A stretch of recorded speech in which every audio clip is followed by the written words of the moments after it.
Were the golden era smartphones actually better, or are we just looking back with rose-tinted glasses, forgiving the missteps and leaning on nostalgia? I wanted to take a proper look at these things to work out why phones, well, they just don't feel as exciting as they used to, because someone has to, right? Hey guys, I'm Ryan Thomas, and I loved the Galaxy S10, the Huawei P30 Pro, and the OnePlus 7 Pro. That little era was absolutely astonishing, and landed us where I feel were the best smartphones. There was so much hype and intrigue around these magnificent devices. Were they perfect? Not even close, but they seemed to wow us as a smartphone enthusiast community, and either started or popularized trends that we still see today. Smartphones from 2025, well, it's hard to say that these phones aren't the best we've ever had, but in more of an objective way with data and less so with hype and excitement. Is it because the world has changed, money has changed, prices have definitely changed, or perhaps even the way we use our smartphones has changed? This is a multifaceted topic because there really can't be one single reason for phones to just not be as exciting as they once were.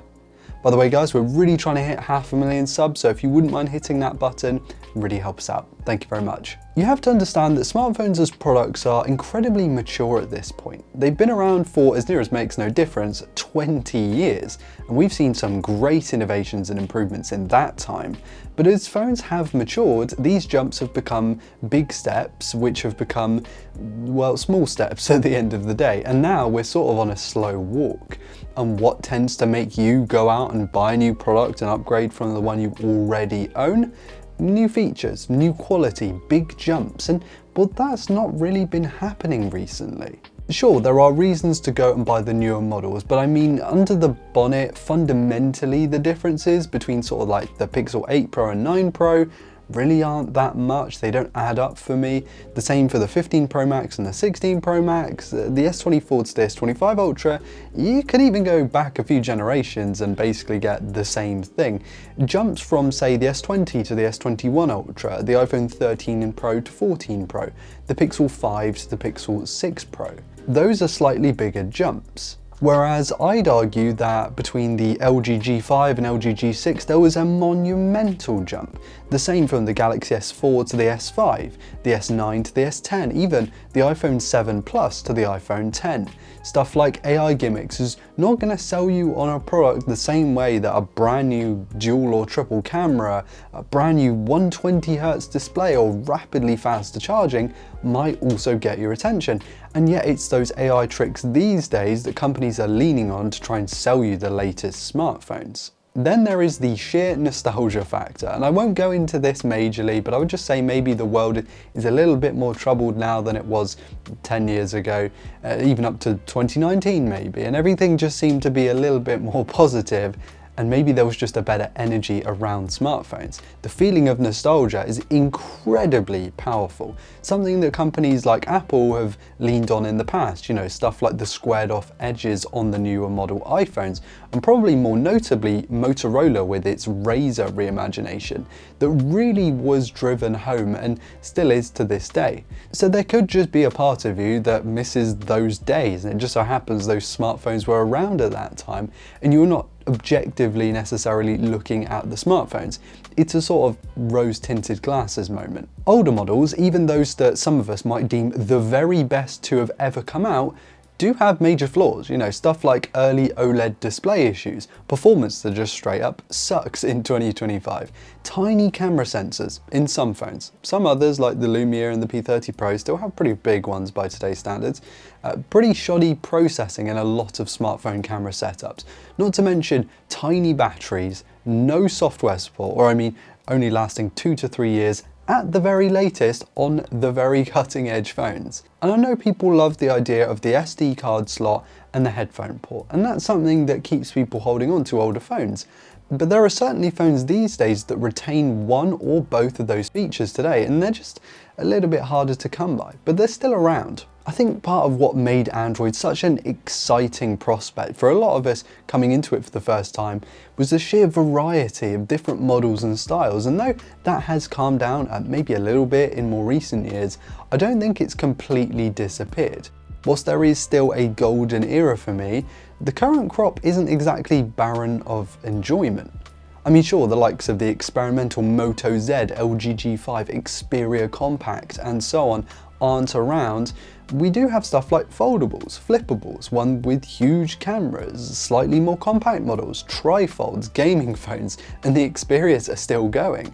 Then you have phones like Moondrop's own Android DAC phone, which looks super interesting.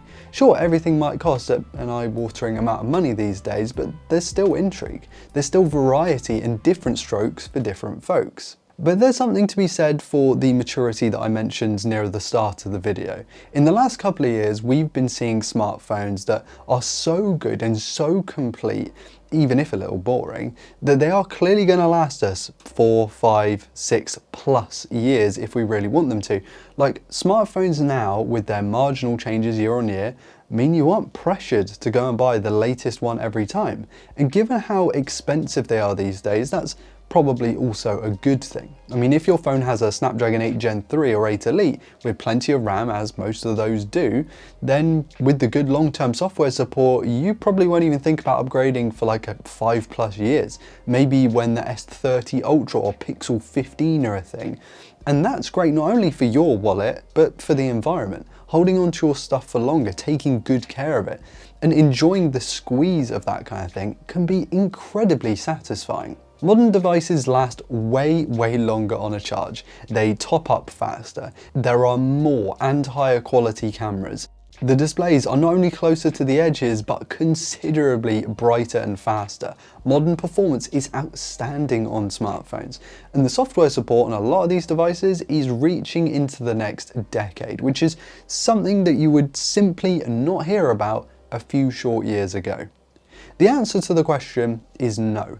Smartphones weren't better before. Modern day devices aren't only as expensive as they've ever been, but they're also feature rich, jam-packed with tech, even if you aren't an AI fiend. And sure, the big three might be releasing phones that are not necessarily spectacular, let's say, but there's still plenty of variety to be found in more niche makers and manufacturers out there. There will always be, for me at least, a golden era. The Huawei P30 Pro did stuff I just did not think was possible on a smartphone. The Galaxy S10 and SM Plus seems like an absolutely perfect balance of hardware and software. And the OnePlus 7 Pro will go down in many enthusiasts' books as the best that that company ever produced. But what we have now are more comprehensive, quality smartphones with mature software, hardware and features. And I don't know about you, but I'm still holding on to my excitement for what smartphones are still yet to do. Guys, I have to hear from you on this. How long have you been in this game, and when was the last time you bought a smartphone that really wowed you? Are you of the opinion that we have it fantastic now and that it was all just rose-tinted glasses, because nostalgia can really get in the way of objectivity at the best of times? Because however you look at it, there has to be a level of that when looking back at older smartphones. I don't know, it's just a human nature thing. Let me know in the comments what you think, and also what your favorite device was of that era. It would be great to hear from you, the AP community. And whilst you're down there, be sure to hit like if you enjoyed today's content, and of course, subscribe to never miss another upload on this channel. Thank you all so much for watching. I've been Ryan Thomas, and I will catch you later. Cheers.